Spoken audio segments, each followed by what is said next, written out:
Ever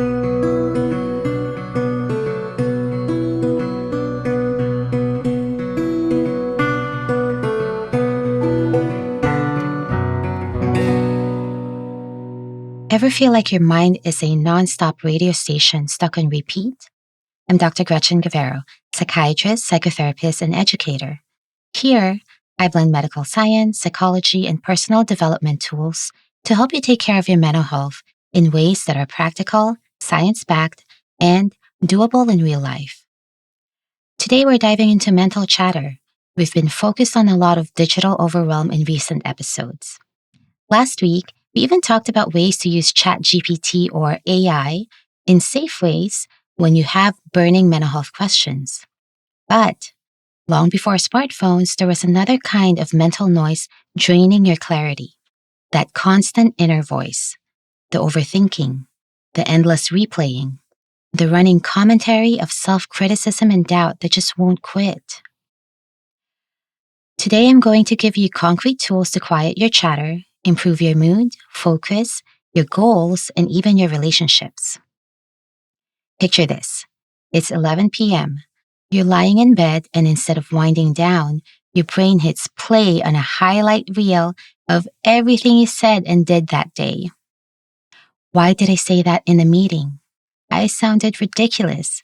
Everyone probably thinks I don't know what I'm doing. That promotion, forget it.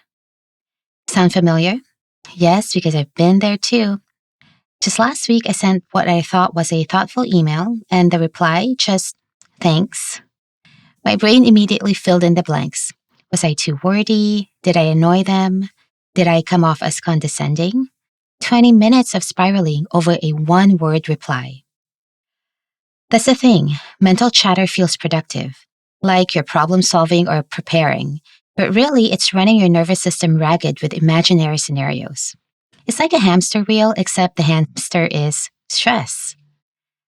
So, is this resonating with you yet? Let's check in real quick. Let's start tuning into your body. When your mental chatter ramps up, what happens physically? Are your shoulders tense? Is your breathing shallow? Do you feel that pressure in your chest? Now your mind. What's the theme of your inner dialogue? Criticism about how you look? Doubt about your performance? Does it sound like your voice, or is it an echo of someone from your past? A critical parent, a mean partner, that coworker who always try to one-up you? Finally, your environment. What tends to trigger it? Social media comparisons, work stress, even quiet moments can invite the chatter in. The first step is seeing the chatter for what it is. Background noise that's gotten too loud. All right, let's look at the science for a second. Here's what's happening inside your skull. When your brain is in idle mode, like when you're not actively focused, there's a part called the default mode network that gets overrun by thoughts like ruminations and self-criticism. Psychiatry teaches us that repetitive negative self-talk can both be a symptom and a driver of anxiety and depression. It's what we call cognitive fusion, where you get so tangled up in your thoughts that you can't see them for what they are, just thoughts. The thing is, that chatter actually reshapes your brain, strengthening circuits linked to stress and threat detection, and weakening the ones tied to self-compassion and emotional balance. The good news? Neuroplasticity means you can rewire those patterns. With practice, you can build a brain that's less reactive and more resilient. Here's how you start shifting the pattern. Let's call this our chatter break, and I promise it's easier than you think. Step 1. Name the chatter.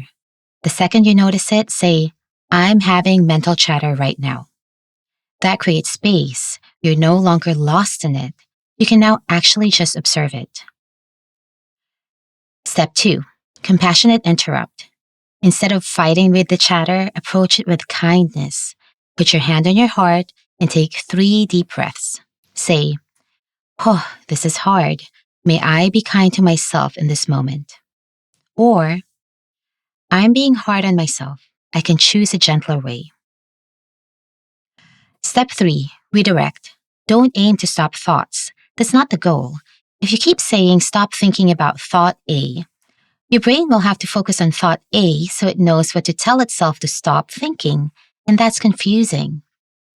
So instead, give your mind something better to focus on. Name 5 things you see, 4 things you hear, 3 things you feel. Ask, what's actually happening right now? Not what you're imagining. Move your body, a stretch, washing your hands slowly, stepping outside. Those are ways that can interrupt that thought pattern and redirect your focus. Write these strategies down.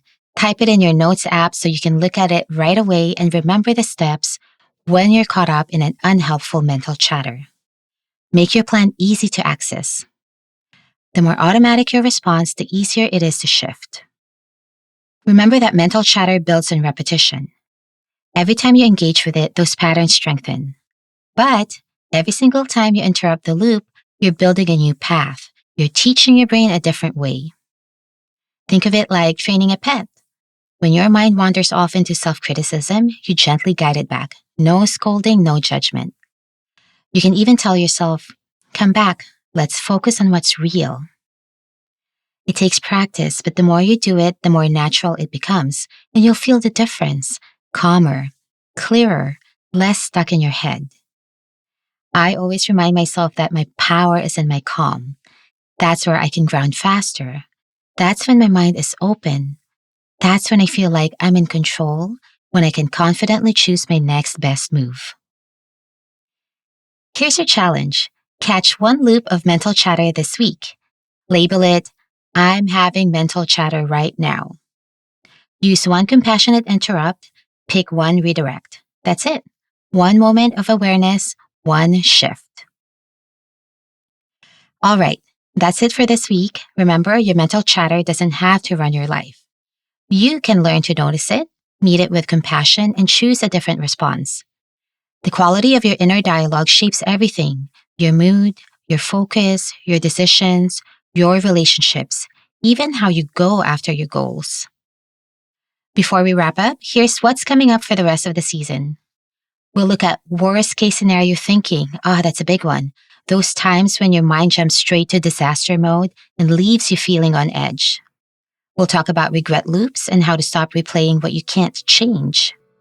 Then, we'll bring it back to the body. I'll share some of my favorite sleep habits to help protect my mental health. And we'll dig into what happens when mental loops cross into something clinical like OCD, what that really looks like, and when it's time to get extra support. So stick around. These episodes will help you spot the patterns that keep you stuck and give you real tools to shift them. If today's episode resonates with you, please share it. Someone else might need this exact tool today. And if you try the micro challenge, tell me. I want to hear how it goes for you. You can comment in my YouTube channel and I'll make sure to respond.